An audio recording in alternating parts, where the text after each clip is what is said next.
guys, in today's video I'm going to be talking all about smile lines, or the nasolabial folds, that fold that occurs between your upper lip and your cheek. These folds are accentuated with smiling because the muscles that pull the upper lip up and outward with smiling attach right to the deep side of the skin of the upper lip. The cheek has a really prominent fat pad referred to as the malar fat pad, and when we smile, that fat pad bulges out and the upper lip is drawn underneath it, and that's why you see those nasolabial folds. At birth and in childhood, the nasolabial folds are not obvious at rest, only with smiling. With aging, the nasolabial folds become more prominent at rest because of a few things. We lose collagen in the deeper layers of our skin.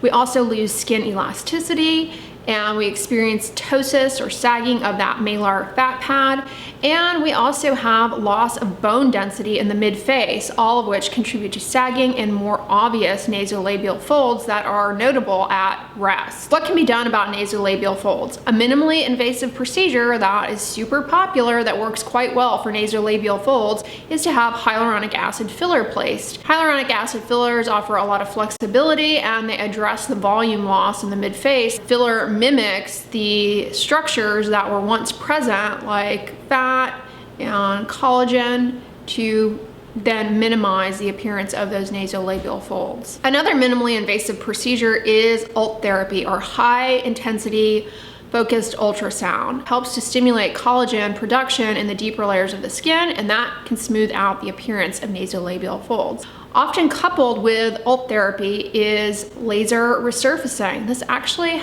has a very nice outcome for nasolabial folds in certain individuals. When our laugh lines, or the nasolabial folds, become more persistent and have been around for a lot longer, one thing that can happen is you can develop a deep crease within the nasolabial folds. And this deep crease can be softened with laser resurfacing. A fourth minimally invasive procedure that can help nasolabial folds is microneedling. Microneedling creates microchannels deep in the skin in the dermis, and this stimulates collagen production. Microneedling has the advantage of tightening and lifting the skin, so it can really help pull up the surrounding structures and really minimize those nasolabial folds. You also have a procedure which is a bit more invasive called autologous fat transfer. And that is exactly what it sounds like. Basically harvesting fat from another area of your body, like your abdomen, and placing it in the nasolabial folds. That fat from your own body then lives there and basically is filling in lost space. And of course, you can always have a rhytidectomy or a facelift. Although now we have a ton of great, really effective, minimally invasive procedures that have less downtime and less discomfort, so more people are electing these procedures and they are effective. What about skincare products?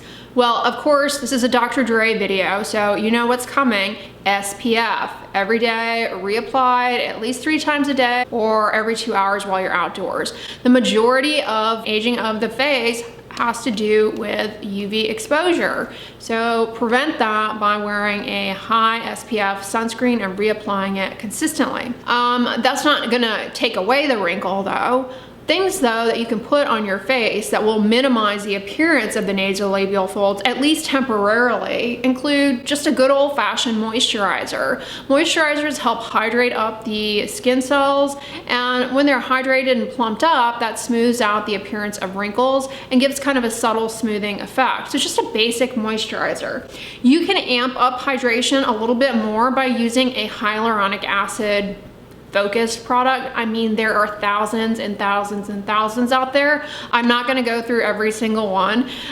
There's serums, creams, etc. But if you've been watching me for any number of years, you know I'm a huge fan of the Neutrogena Hydro Boost Extra Dry Gel Cream. This is the fragrance-free version of their Hydro Boost Gel Cream. This, I find, a little bit goes a long way to areas of the face where you have some wrinkles and fine lines that you want to smooth out. Try this. It's expensive for a drugstore product, but you really only need like like a tiny pea-sized amount, and only to areas that you want to improve the look of wrinkles and fine lines. Great around the eyes, and you know, germane to this video, great for nasolabial folds. So I definitely recommend that product. It's very effective.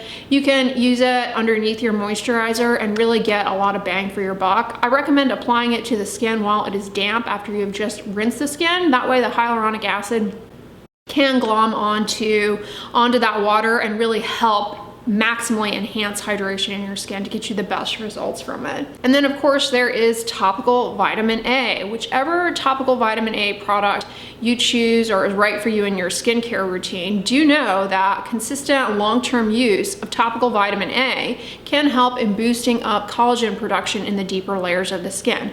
You are certainly not going to see results overnight or even after a month or 6 weeks, but definitely with long-term consistent use, you can start to build up some more collagen through topical vitamin A. Prescription tretinoin is the one that we know the most about in terms of its ability to improve wrinkles and fine lines, but you also have adapalene, which is over the counter. We have now some growing evidence that it too might be helpful for wrinkles and fine lines and photo aging. And of course there is retinol and retinaldehyde. I have videos on these, so I'm not going to reiterate all of those points. I will give a shout out to these CO silicone patches. These are medical grade silicone patches that you put on to clean, dry skin, and you can wear them overnight. That's really how to get maximal outcome with them, or you can just wear them for a few hours. They really help provide a smoothing effect by hydrating the skin cells. The other thing that is nice about these is they kind of immobilize your face a little bit. So for me, I find I actually like wearing them mid to late afternoon into the evening and taking them off right before I go to the gym, because that's when I'm doing a lot of computer work and find myself grimacing a lot. And this helps not only in smoothing out the skin through the effect of the silicone, but it also kind of helps my brain not move my face as much. So I definitely notice that these have a great smoothing effect. But skincare and procedures, they only take you so far in life. It's all about lifestyle habits, you guys.